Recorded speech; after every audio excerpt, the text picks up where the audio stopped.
प्रश्न पूछ सकते थे, मगर आप लोग कोई प्रश्न नहीं पूछते हो। क्योंकि आप लोग प्रश्न नहीं पूछते हो तो कभी कभी गुरुजी ही प्रश्न पूछ लेते हैं, तो उसके जवाब आप लोग को देने पड़ते हैं। और कभी अपने आप से ही बिना पूछे भी आप लोग को सबको उत्तर मिलता रहता है। तो हमें केवल भगवान की रज़ा में राज़ी रहना है। और जैसे हुक्म की बात चल रही थी कि हुक्म नहीं मान पा रहे हैं, तो वो तो जब कभी ऐसी परिस्थिति आएगी तो आपको हुक्म जैसे भगवान मनवा ही लेगा। आप नहीं मान पा रहे हो, नहीं मान पा रहे हो, किसी को करता समझ लेते हो, कभी अपने को करता समझ लेते हो, लेकिन फिर कोई परिस्थिति आती है तो आपको लगता है ये भगवान का तो हुक्म ही था, तभी तो ऐसे हुआ। कहीं पे हम अपनी मन मर्ज़ी चला के, कहीं पे मन मर्ज़ी ना चला के, दोनों में ही परेशान होते हैं। ये मन है, आप जो भी कुछ करोगे ना, जीव भाव में रह के जो भी कुछ करोगे, तो जो कुछ आपने किया आपका मन उसमें संतुष्ट नहीं होगा, उससे विपरीत बोलेगा आपका मन। भले उसमें कुछ नुकसान हुआ हो चाहे ना हुआ हो, या नुकसान होगा तब तो और सोचेगा। कई बार ये होता है, जैसे मान लो किसी का कोई पेशेंट है, तो उसको ज़रूरी बात होती है कि हॉस्पिटल एडमिट कराने ले जाते हैं। पेशेंट बहुत कहता है मुझे अस्पताल मत ले जाओ, मुझे नहीं ले जाओ अस्पताल, मैं घर में ही ठीक हूँ, मेरा घर में ही इलाज करा लो। घर वाले बोलेंगे नहीं नहीं, घर में इलाज नहीं हो सकता ठीक से, हम तो वहीं लेके जाएंगे। और उद्देश्य तो उनका उसके भले के लिए होता है, कोई शत्रुता थोड़ी है उससे। तो चाहता है व्यक्ति कि मेरे घर का जो भी पेशेंट है वो ठीक हो जाए, ज़्यादा उसको वहाँ पे सब लाइफ सपोर्ट सिस्टम सब मिल जाएगा। फिर आप ले जाते हो अस्पताल, और वहाँ पे अगर भगवान का हुक्म ऐसा होता है कि उसके प्राण नहीं बचते, कुछ दिन तक वहाँ इलाज चलता रहता है और वो दुनिया से चला जाता है, तो आपका मन आपको बड़ा खाएगा। देखो वो कहता था ना मेरे को अस्पताल मत ले जाओ, मत ले जाओ, फिर भी हम उसको ले गए। बचना उसको था ही नहीं, अंतिम इच्छा उसकी पूरी कर देते, ना लेके जाते। कम से कम जितने दिन घर में रहता खुश तो रहता। वहाँ तो टाइम से हम लोग देख पा रहे थे, आईसीयू में था तो टाइम से देख पा रहे थे, कहीं और उसमें है तो नहीं देख पा रहे थे। कभी कभी ऐसे रख देते हैं, दूर से ही दिखाते हैं, तो नहीं उसको पास में घर वालों को भी जाने देते। तो मन बड़ा पछताता है, मैं क्यों उसको अस्पताल ले गया, मैं क्यों ले गया। और अगर मान लो कभी कोई पेशेंट है वो कह रहा है कि मुझे नहीं लेके जाओ अस्पताल में, तो आप उसकी मनमर्जी मान के उसको नहीं लेके जाते कि ठीक है ये मना कर रहा है तो हम नहीं ले जाते हैं। या खुद भी सोचते हैं कि इतनी शायद ज़रूरत नहीं है अस्पताल ले जाने की, ये घर में ही ठीक हो जाएगा, और वो घर में दुनिया से चला जाता है कुछ दिन के बाद, तो आपका मन खाता है कि मैं इसको लेके क्यों नहीं गया, मैंने इसकी बात मानी ही क्यों, मैंने अपने पेशेंट की बात मानी ही क्यों। इसने मना किया अस्पताल नहीं ले जाओ तो मैं नहीं ले गया, इससे अच्छा मैं नहीं मानता, मैं ले जाता तो शायद ये बच जाता। तो ये मन है, दोनों तरफ से आपको दुखी करने की कोशिश करता है, क्योंकि हम जीव भाव में हैं और हमारा मन कोई ब्रह्म ज्ञानी नहीं हो गया। हमारा मन अभी अज्ञानी ही है, या अभी उसको स्थिरता नहीं आई, एक रस अवस्था नहीं आई, और उसने भगवान का हुक्म पक्का नहीं किया। जब उसने भगवान का हुक्म पक्का नहीं किया, इसीलिए वो पछताता है। जो भगवान का हुक्म पक्का कर लेता है वो कभी किसी बात में पछताता ही नहीं है। जो हो रहा है भगवान के हुक्म से हो रहा है। अब ये नहीं कि वो माया में चला जाएगा तो बोलेगा भगवान के हुक्म से गया, विकारों में गया तो बोलेगा भगवान के हुक्म से गया। ये तो अपने से ठगी है। आप ज्ञान के हिसाब से जीवन बनाओ और भगवान से हमेशा रोज़ सवेरे उठ के प्रार्थना करो कि परमात्मा मेरे अंदर के अज्ञान को दूर कर दो, अज्ञान का अंधेरा दूर हो, ज्ञान का प्रकाश मेरे अंदर आए। नया दिन निकलता है तो सूर्य उदय से नया दिन मानते हैं, तो जब हमारे अंदर ज्ञान का सूर्य उदय होता है तो हमारा नया जीवन होता है। वैसे तो हर दिन आपके लिए नया जीवन ही है ना, हर दिन नया दिन, हर रात नई रात बोली जाती है। लेकिन हमारे लिए नया कब होगा? पहले भी, पिछले दिन भी अपने को जीव भाव में मानता था, उसके पिछले दिन भी जीव भाव में मानता था, आज भी मानता हूँ, आगे भी मानता रहूँगा। तो नयापन क्या हुआ? नयापन तो कुछ हुआ नहीं। नयापन तब है जब आपने अपने को ब्रह्म जाना, अपने को आत्मा जाना। तो जैसे वो सूर्य उदय होता है, सूर्य को नमस्कार किया जाता है, प्रार्थना की जाती है, उसको जल चढ़ाया जाता है। अब जो बाहर से नक्षत्र, जो सूर्य है सौर मंडल में, वहाँ तक आपका पानी नहीं पहुँच पाता है। उसको पानी की तो आवश्यकता आपके लोटे भर जल की नहीं है। वो तो जितनी उसको पानी खींचना होता है, वो तो नदियों समुद्र से, आपके बिना दिए भी, आपके गीले कपड़ों से, हर जगह से वो पानी सोख ही रहा है। लेकिन वो एक जल, जो लोटा हम भर के अर्पण करते हैं, तो उससे हमें कोई मन को ठंडक मिलती है, हमको ही संतुष्टि मिलती है। और पानी की धारा से क्रॉस करके जो सूर्य की किरणें आपके चेहरे, आँख, बदन पे पड़ती हैं, वो आपके लिए बहुत अधिक फ़ायदेमंद होती हैं। उसकी औषधीय गुण है, बन जाता है उसमें, तो वो हमारे लिए फ़ायदेमंद है। इसलिए जो चीज़ हमारे लिए बहुत फ़ायदेमंद थी, उसको धर्म से जोड़ दिया। पुराने लोग बहुत बुद्धिमान थे, संत ऋषि मुनि, कि धर्म पे लोग चलेंगे, ज़रूर चलेंगे तो ये कार्य करेंगे, धर्म अनुसार करेंगे तो इनसे अच्छा काम होता रहेगा। लेकिन जब लोग अधर्मी हो जाते हैं, धर्म पे ही नहीं चलते हैं, तो उनसे कोई भी अच्छे काम नहीं होते। गुरु वापस हमको धर्म पे चलना सिखाता है। तो जैसे वो सूर्य उदय होता है और हमें उसको पानी देना है, तो ज्ञान का, वैसे किसी को पानी देने का मतलब क्या होता है कि उसकी उन्नति की कामना करना। पौधे को आप पानी देते हो, जल देते हो, तो उसकी उन्नति की, बढ़ोतरी की कामना करते हो ना। तो जब ज्ञान का सूर्य हमारे अंदर उदय होता है, तो उसको भी तो पानी देना है ना, रोज़ देना है पानी। तो रोज़ सत्संग में आके बैठना, ये होता है अपने ज्ञान के सूर्य को पानी देना, जल देना। उससे जो हम नियम बनाने लेते हैं, जो नियम बनता है, वो नियम हमारे लिए बहुत फ़ायदेमंद होता है।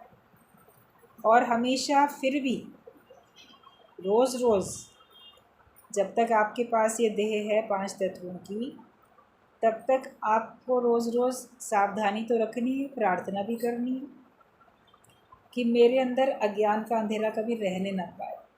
हमेशा प्रकाश ही प्रकाश हो, प्रकाश होगा तो हम ठोकर नहीं खाएंगे। तो ज्ञान को हमेशा याद रखो, गुरु को हमेशा याद रखो। होता क्या है, बीच बीच में हम लापरवाह हो जाते हैं, ज्ञान को भूल जाते हैं, गुरु को भूल जाते हैं, तो उस वजह से भूल हो जाती है, गलती होती है। जब आपके विकार आपको खटकने लगेंगे, तब आप उनसे छुटकारा पाने के लिए दृढ़ निश्चय करो, और छूट भी जाओगे। आपका जो भी अंदर का स्वभाव है, जिसके कारण से आपको दिक्कत होती है, दूसरों को होती है, लेकिन जिस दिन आपको अपना खुद बहुत अंदर से हो जाए कि मेरे इस स्वभाव के कारण से मेरा वास्तव में बहुत नुकसान हो रहा है, और ऐसा नुकसान हो रहा है जिसको मैं कभी पूरा कर नहीं सकूँगा।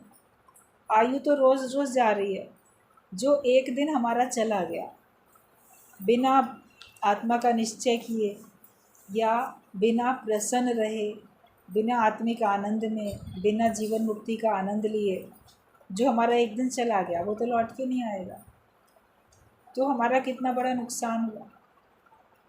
जो दिन हमको करोड़ों रुपए देकर भी वापस नहीं मिलेगा, उसमें जो कुछ हमने गंवा दिया, वो तो नुकसान हो गया।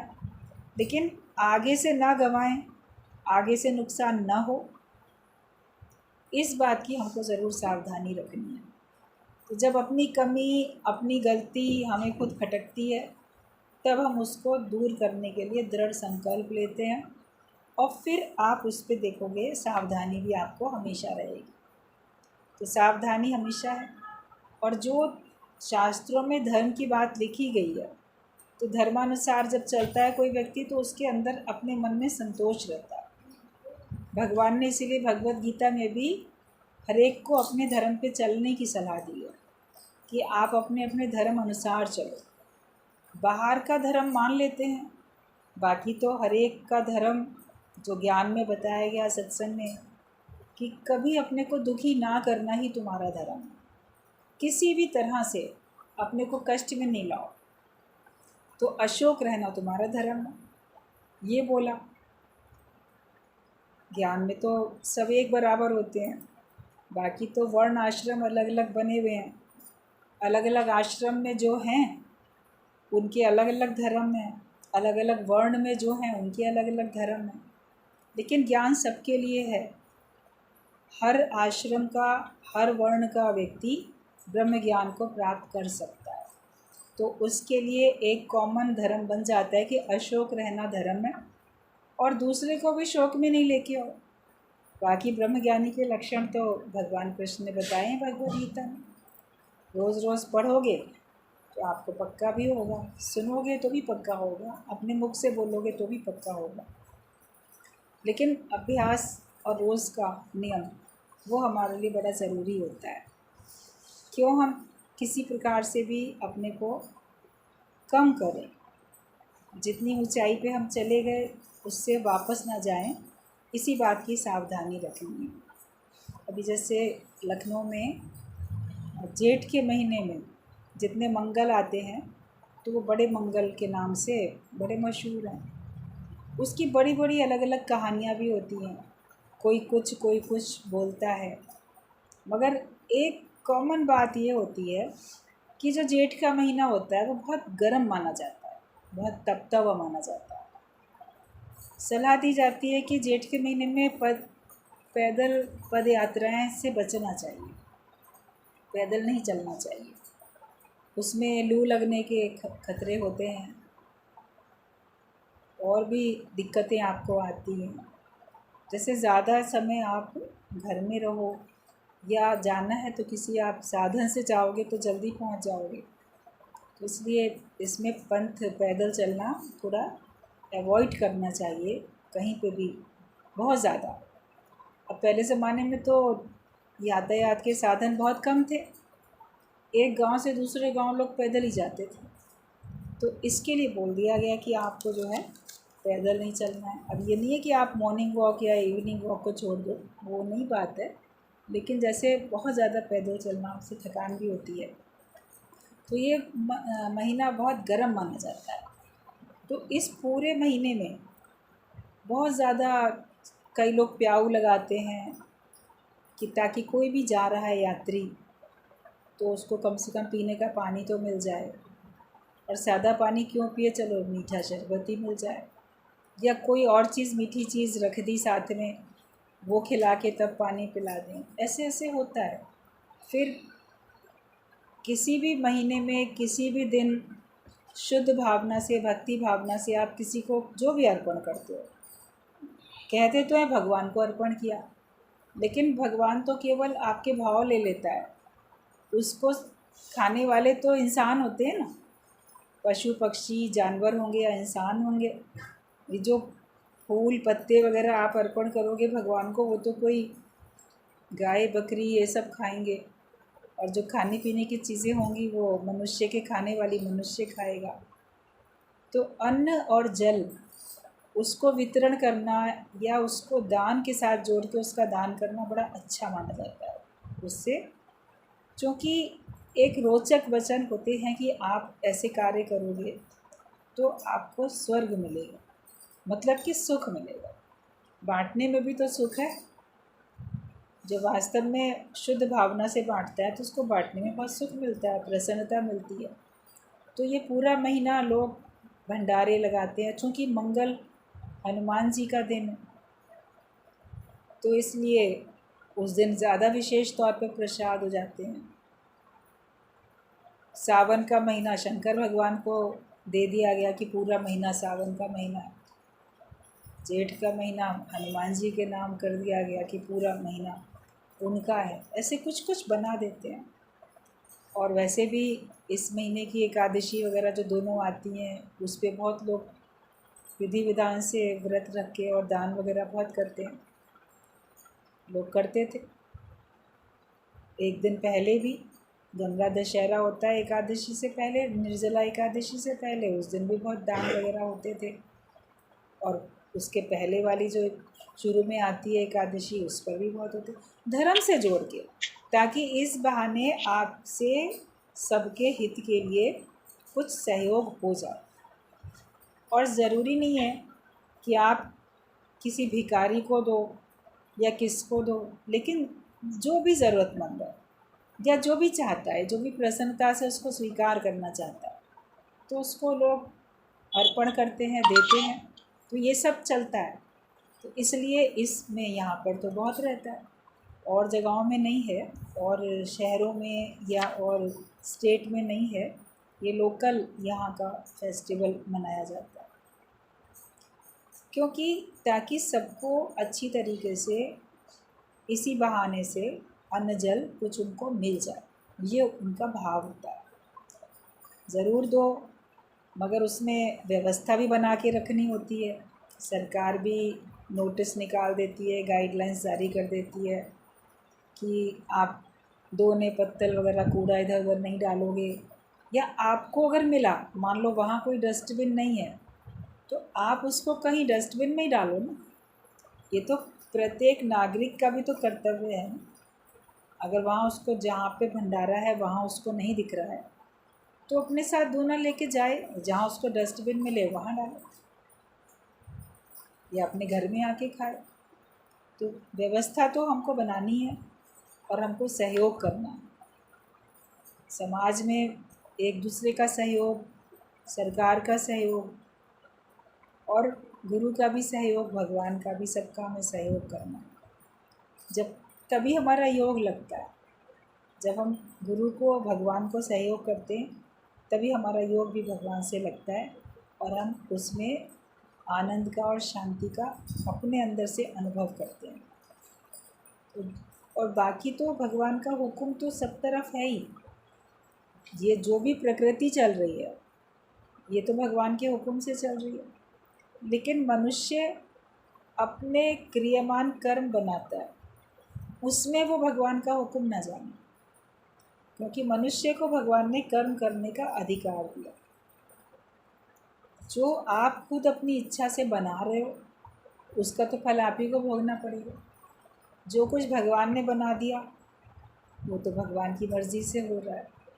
लेकिन जो आप अपनी इच्छा से कर रहे हो, तो उसमें दुखी सुखी भी तुम ही होते हो, और उसका बाद में फल भी तुम्हें भोगना पड़ता है। जैसे भी बात चल रही थी कि बीज के ऊपर डिपेंड करता है कौन से बीज का फल कब निकलेगा। किसी का तो आप पालक बो दो, कुछ और बो दो, तो थोड़े दिन में जल्दी निकल आता है उसका, और किसी के 2-2.5 महीने में आपको सीज़नल जो होते हैं उनके आपको फल, सब्ज़ी, फूल मिल जाते हैं। किसी को अनाज कोई साल भर में, कोई 5 साल में, सबका अलग अलग होता है। तो आपके कर्म भी कैसे हैं, उनका फल आपको कब मिल रहा है, तो ये डिपेंड करता है कौन सा कर्म आपने कैसा किया। आप ज्ञान में आते हो तो आप कर्मों के प्रति सावधान हो जाते हो, और अगर ईश्वर की ओर से ये आपका अंतिम जन्म है और इसमें आपने भी सहयोग किया, तो डेफिनेटली आपका अंतिम जन्म होता है। और उसमें आप थोड़ा सा भी करते हो तो आपको बड़ा ज़्यादा कष्ट मिल जाता है। तो आप सोचते हो इतना तो मैंने नहीं कुछ बुरा किया था, तो उसका मुझे इतना बुरा फल क्यों मिल गया, औरों को तो नहीं मिलता, मुझे क्यों मिल गया। तो इसी जन्म में भगवान ने आपका चुका दिया ना। कभी कभी तो आपको अपने इस जन्म के कर्म का तो पता होता ही है, तो वो आपने किया और आपको तुरंत फल मिला, या कुछ समय में मिला, तो आप जान जाते हो कि यह मेरे ही किया हुआ था, औरों को नहीं मिला, मुझे तो इसका फल मिला। क्योंकि भगवान आपके सारे कर्मों का फल आपको अभी देके आपको खाली करना चाहता है। तो हर बात में भगवान का राज होता है। राज को समझते जाओ, भगवान के हुक्म को भी मानो, लेकिन हम अपने जीव भाव को भी समझें। मैं अपनी आत्मिक स्थिति में हूँ कि मैं अपने जीव भाव में हूँ, उसको भी समझें। तो जीव भाव में रह के जो भी कुछ करेंगे, कभी अच्छा कभी बुरा होगा, तो उसका मिला जुला फल हम लोग को फिर मिलता ही रहेगा। सावधानी हमको ज़रूर रखनी है। बाकी तो काल से कौन तुमको बचा सकता है? जो काल है उससे तो कोई तुमको बचा नहीं सकता। घर में रहोगे तो भी मृत्यु आएगी, हॉस्पिटल जाओगे तो भी आएगी। जहाँ जैसा लेन देन होगा, हिसाब किताब होगा, वैसे ही होगा। जो आपके हाथ में नहीं था किसी के भी प्राण बचाना, भगवान के ही हाथ में था। कहते जहाँ जहाँ भगवान का जैसा हुक्म होता है वैसा वैसा हो जाता है। अपनी इच्छा को चेक करना आना चाहिए। ईश्वर की इच्छा क्या है और मेरी इच्छा क्या है, उसको अलग अलग समझना आना चाहिए। जब वो समझते जाएंगे तो उलझने हमारी सुलझती जाएंगी। तो हमें अपने आप को ही जानना समझना कि कैसे हम अपने आप को जानें और समझें। गुरु की वाणी आवाज़ आसमानी। जो गुरु की वाणी होती है वो समझो कि भगवान की ओर से, उसके मुख से शब्द निकल रहे हैं और वो आपके लिए भगवान की ओर से संदेश है। उस पे हमको चलना चाहिए। वो तुम गुरु को भी अपने जैसा मनुष्य समझते हो, ये तुम्हारा बड़ा कसूर है। इससे कभी भी भगवान नहीं मिलेंगे। कई बार मनुष्य सोचता है ये गुरु है, इसने ऐसा क्यों कहा, इसने ऐसा क्यों किया। तो उसके द्वारा भगवान ने कहलवाया, उसके द्वारा भगवान ने करवाया, ताकि किसी न किसी को शिक्षा मिले। कभी हमको लगेगा फलाने को कहा जिसके ऊपर असर ही नहीं हुआ, वो तो ऐसे ही रहेगा, उसको शिक्षा देने का क्या मतलब था। बिना मांगे किसी को सलाह नहीं देनी चाहिए। गुरु भी ये बात कहते हैं, तो कभी खुद क्यों बिना मांगे किसी को सलाह देते हैं जब बोलते हैं। तो वो भगवान की मर्ज़ी होती है, इंटेंशन नहीं होती गुरु की कि ऐसा बोले, लेकिन वो भगवान की मर्ज़ी होती है। क्योंकि उसके कहे हुए शब्द जिसने सुने उसके अंतर मन को प्रभावित करेंगे, परिवर्तित भी करेंगे। कहीं ना कहीं वो सोचने पे मजबूर हो जाएगा कि जो बात बोली गई थी वो थी तो सही, लेकिन मैं ही अपने स्वार्थ के कारण से उसको नहीं मानता हूँ या मैं उसको गलत ठहरा देता हूँ। एक चोर को भी अगर आप कहो चोरी करना गलत है, तो ऊपर से तो वो डिनाई करेगा और चोरी करता भी रहेगा, मगर अंदर तो उसका वाला जानता है ना, अंदर वाला, कि ये काम तो मैं गलत ही कर रहा हूँ। जब किसी ने बता रखा होगा ये गलत है, तब तो वो सोचेगा। अपने लोभ लालच के कारण, आदत के कारण, स्वार्थ के कारण वो चोरी करेगा, लेकिन उसको अंदर वाला कहीं ना कहीं, कभी ना कभी उसको ऐसा याद दिलाएगा कि नहीं ये काम तो मैं गलत कर रहा हूँ। और फिर वो सोचते सोचते कभी ना कभी उसका हृदय परिवर्तित भी हो जाता है। कभी इस जन्म में नहीं होगा तो किसी जन्म में होगा, क्योंकि ये ज्ञान तो जन्म जन्मांतर से सब लोग सुनते हुए आए हैं। जन्म जन्म का दान है, जन्म जन्म की बात होती है। एक जन्म में सुन के कोई पूरा उस पर नहीं चल पाता। कुछ बात मान लेगा, कुछ नहीं मानेगा, फिर अगले जन्म में कुछ मानेगा, कुछ नहीं मानेगा। मगर ये ब्रह्म ज्ञान जो हमें मिला है, क्योंकि अच्छी शिक्षाएं तो आपको सब लोग बचपन से देते चले आए थे, कभी मानी कभी नहीं मानी। लेकिन जो ब्रह्म ज्ञान हमको मिलता है और ऐसे सच्चे ब्रह्मज्ञानी संत के मुख से ज्ञान मिलता है, तो वो आपके हृदय को परिवर्तित करता है। फिर उसको परिवर्तित अगर आप कर लेते हो तो अच्छा है, नहीं तो फिर आपको आगे और मेहनत करनी पड़ेगी। तो ये नहीं समझो कि ये इसने ऐसा क्यों बोला या ऐसा क्यों किया, क्योंकि गुरु की वाणी आवाज़ आसमानी है। तुम गुरु को भी अपने जैसा मनुष्य समझते हो, ये तुम्हारा बड़ा कसूर है। इसमें कभी भी तुमको इससे भगवान नहीं मिलेगा। गुरु को भगवान समझकर बैठो। जिनके मुख से ब्रह्म ज्ञान सुन रहे हो, आप उनको भगवान समझ के बैठो। आप अपनी भावना से मुक्त हो जाओ। कहा जाता है गुरु की करनी गुरु भरेगा, चेले की करनी चेला। आप बोलते हो कि नहीं हमें तो इनमें भगवान, हम देख रहे हैं मगर हमको भगवान वाले लक्षण दिख नहीं रहे। दृष्टांत चलता है कि चोर ने झूठ बोल के एक वृद्ध महिला को ठगने के लिए कहा कि तुम भगवान के दर्शन करना चाहती हो, मैं तो संत हूँ, मैं तुम्हें भगवान के दर्शन करा दूँगा। वेश बदल के आया उसके पास, लेकिन तुम अपने सारे जो भी तुम्हारे पास रुपया गहना है वो सब लेके आओ, उसके बदले में तुमको भगवान का दर्शन कराऊंगा। वो बुढ़ी माई बड़ी खुश हो गई, क्योंकि वो अक्सर ही कहती रहती थी कोई मेरे से सारी धन दौलत ले ले लेकिन मुझे भगवान से मिला दो। उसको बड़ी चाह थी। मगर समझ नहीं पाती थी मैं भगवान से मिलूँगी कैसे, भगवान मुझे कैसे प्राप्त होंगे। सरल सीधी थी। अब उसकी ये बात सुन ली थी उस चोर ने, तो उसको ठगने के लिए उसने प्लान बना लिया। तो कहा कि रात को तुम शाम को ऐसे उस जगह पे आ जाना जहाँ वो पेड़ है, कुआँ है, गांव के बाहर। बड़ी श्रद्धा भावना से पहुँच गई ना, मेरे गुरु ने कहा है मुझे भगवान के दर्शन कराएंगे। उसके भाव अच्छे थे। बोलने वाला भले भले अपनी स्वार्थ से बोलता था या वो चोर था, ठग था, लेकिन जिसने सुना उसने तो अपनी अच्छी भावना से सुना। तो वो जब वहाँ पहुँचती है सब कुछ लेके, उससे वो गठरी ले लेता है। कहता है भाई तुझे भगवान से मिलना है ना, लाओ ये सब मुझे दो, मैं तुम्हें भी मिलवाता हूँ। इस कुएं में झांको अंदर में, इसमें से तुम्हें भगवान मिल जाएंगे। और वो झांकने लगी अंदर, अंधेरा था। कहती कहाँ है, बोले और गहराई में, और अच्छे से झाँको और झाँको, ऐसे और झुकी। तो चोर ने क्या किया, उसको धक्का देके कुएं में गिरा दिया। उसका तो मकसद था इसकी धन दौलत तो मुझे मिल ही गई, और ये जाके डूब के मरे, कौन जानेगा मैंने इसको मारा। और चलने लगा आगे। लेकिन कहीं ना कहीं इस सृष्टि को बनाने वाला भी तो मौजूद है, कण कण में मौजूद है, हर जगह सर्वत्र मौजूद है। भगवान ने देखा, सोचा अरे ये इतनी सच्ची भक्त, इतनी सरल, इसने विश्वास किया और ये ऐसा कि उसका धन दौलत भी ले लिया और उसको ऐसे गिरा दिया मारने के लिए। तो भगवान तो बचाने के लिए कुएं में प्रकट हो गए, उसको डूबने नहीं दिया, उसको बचाया। बोली अरे आप कौन हो? बोले मैं ही तो भगवान हूँ। बहुत खुश, अरे भगवान आपके दर्शन हो गए। भगवान उसको बाहर निकाल के लाए कुएं से। फिर बाहर निकल के कहती है वो मेरा गुरु कहाँ चला गया, मेरा गुरु किधर है, उसके भी तो चरण स्पर्श करूँ, उसको भी तो प्रणाम करूँ। भगवान ने कहा अरे माता वो गुरु नहीं है, वो ठग है, वो चोर है।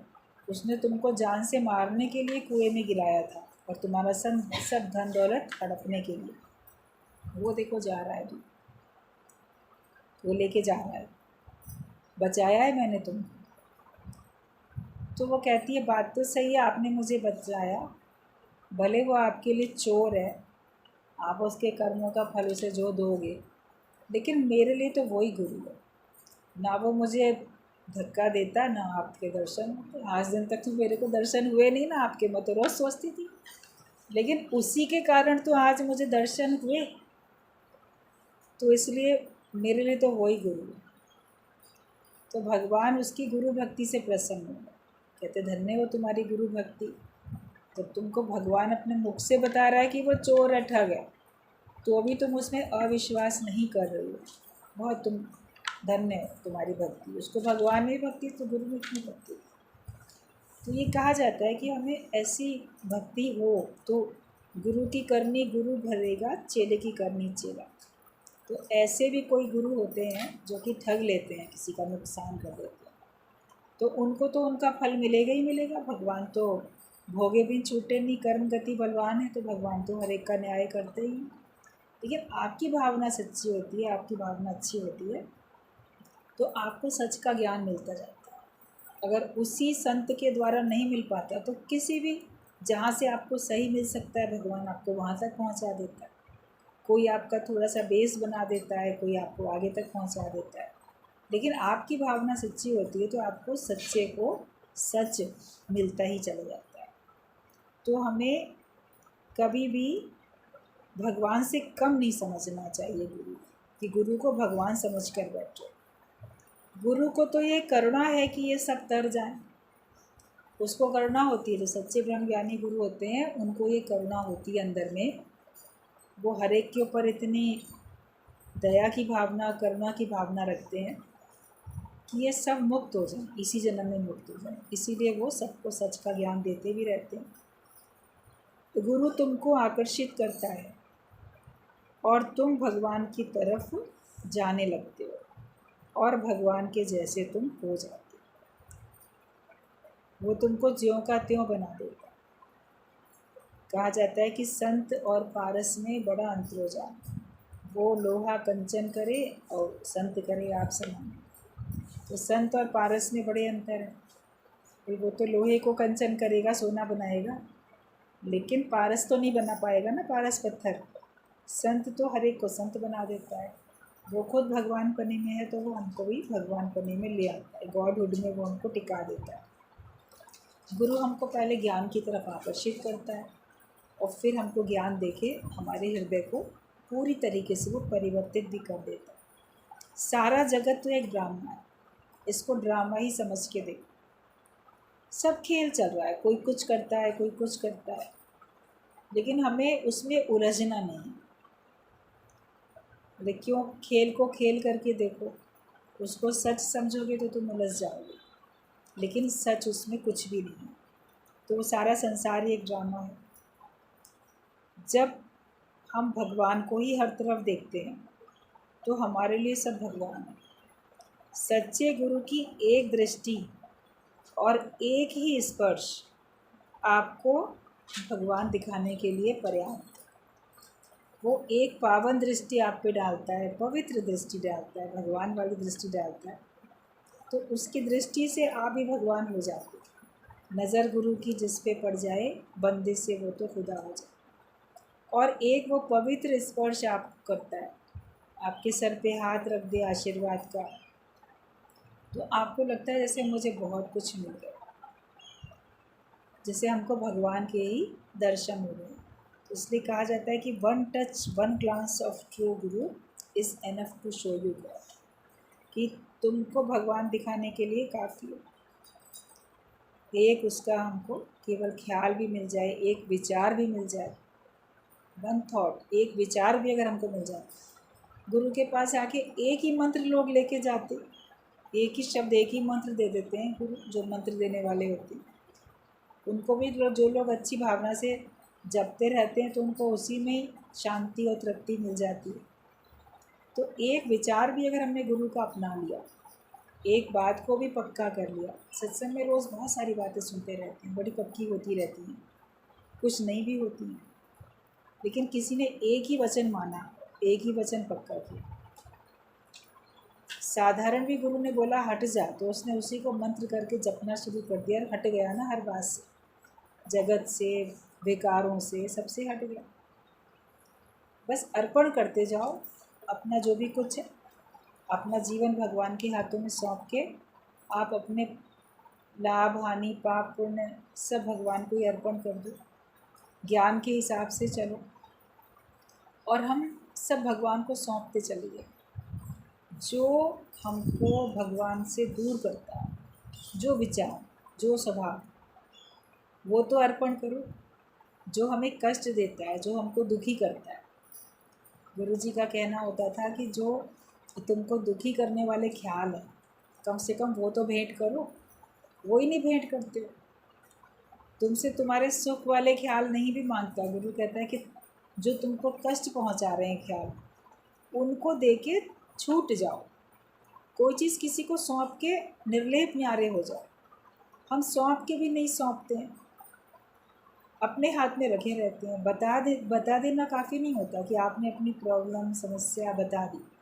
बताने के बाद उस पर सोच विचार करना तो बंद कर दो ना। बताने के बाद भी तो सोचते रहते हो, विचार करते रहते हो, एक ही बात रोज़ रोज़ दोहराते रहते हो। तो हमें तो बस सौंप देना है, उसको सौंप के निश्चिंत हो जाओ। और अगर आपको लगता है कि मेरे अंदर अभी भी वो ख्याल चल रहे हैं, तो रोज़ रोज़ सौंप दो। जब तक अज्ञान आपके अंदर से प्रकट होता रहता है, आप अपने अज्ञानता को देते चले जाओ।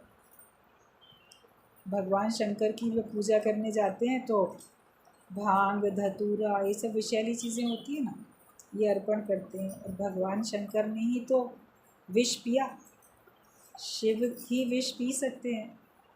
तो अपने अंदर भी बहुत जहर है, अपने अंदर भी बड़ा विष है, विषयों का विष, विकारों का, विषयों का सब विष है। वो सौंपते जाओ भगवान को कि मेरे अंदर का विष तुम ले लो और मेरे अंदर अमृत प्रकट करो। एक ये तो ज्ञान का अमृत तो हमारे अंदर प्रकट हो जाए और जो विषयों का विष है वो मेरे अंदर से समाप्त हो जाए। उसको कोई और सहन नहीं कर पाएगा, उसको अगर हम किसी और को देंगे तो उसका नुकसान हो जाएगा। जो भी आपके विकार हैं, जो भी आपके विषय हैं, वो आप किसी और को सौंपोगे तो अगला भी गिरेगा, लेकिन वो सौंप दो तो भगवान। जब जब जब आपके ऊपर अज्ञानता का विचार आए, हावी होने लगे, उसको भगवान को ही सौंप, तो आप देखोगे कि आप तो शुद्ध बन जाते हो, आप निर्लेप न्यारे होते चले जाते हो। लेकिन देने के बाद भी अगर विचार करोगे उसी का, कहा जाता है विषयों को भोगने से भी ज़्यादा खराब उसका चिंतन करना होता है। आप समस्या का चिंतन करते रहोगे तो समस्या से छूटोगे क्या? जो हाय हाय करते रहते हो, जो कष्ट देने वाले ख्याल हैं, अगर आप उनसे छूटना चाहते हो तो उनसे छुटकारा पा लो पूरी तरीके से। उनको अपने अंदर रखो नहीं, अपने अंदर रखो तो सुख देने वाले विचार रखो, दूसरे विचार हमको नहीं रखने। और निराकार को जानने के सिवाय तुम कभी भी दुख से छूट नहीं सकते। जब तक तुमने वास्तव में निराकार को नहीं जाना होगा तब तक तुम दुख से नहीं छूट सकते। मतलब जब तक तुम्हारी दृष्टि में सब तरफ साकार ही साकार है, ये संसार ऐसा, ये ऐसा, ये वो ऐसा, तो तुम्हें कोई ना कोई दुख लगता रहेगा। लेकिन जब सर्वत्र भगवान ही भगवान जानो, सब तरफ आपको वो निराकार ही दिखने लग जाए, महसूस होने लग जाए कि हर एक के अंदर वही निराकार ही है, तो जब आप सब जगह भगवान की दृष्टि रखते हो तभी तुम दुख से छूट पाते हो। तो निराकार को जानने के सिवाय तुम दुख से नहीं छूट सकते। तुम गुरु के पास जाओ तो अज्ञान का दुख तुम्हारा दूर हो जाए। सब दुख का मूल कारण अज्ञान।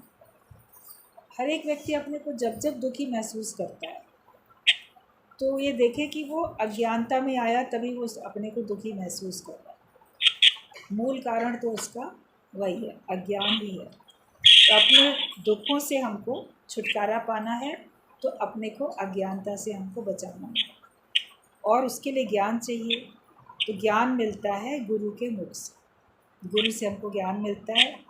इसलिए एक घड़ी भी हमें भगवान को भूलना नहीं, हर पल हमें भगवान को याद रखना है और हर पल हमको ज्ञान को याद रखना है। कहा गया कबीर ने कि कबीर ऐसा कठिन व्रत लिया जो ले सके ना कोई, घड़ी एक विसरू राम को तो ब्रह्म हत्या मोए हो। एक घड़ी भी अगर मैंने भगवान को भुलाया तो जैसे मेरे को ब्रह्म हत्या का दोष लग गया। प्रभु ते भूलिया तो व्यापन सभी रोग। भगवान को भूलते हो तो तुमको सारे रोग, अहमता के, ममता के, कर्तापने के सारे रोग तुमको लगते जाते हैं। इसलिए हमेशा भगवान को याद रखो, उसको कभी भी तुम भूलो नहीं। यही अपने ऊपर कृपा करते जाओ। गुरु की कृपा हो चुकी है, और जब हम ये कृपा कर लेंगे तो हमें भगवान की कृपा भी होती हुई महसूस होगी। जब तक अपने पे कृपा नहीं करते तब तक हमको भगवान की कृपा भी महसूस नहीं होती।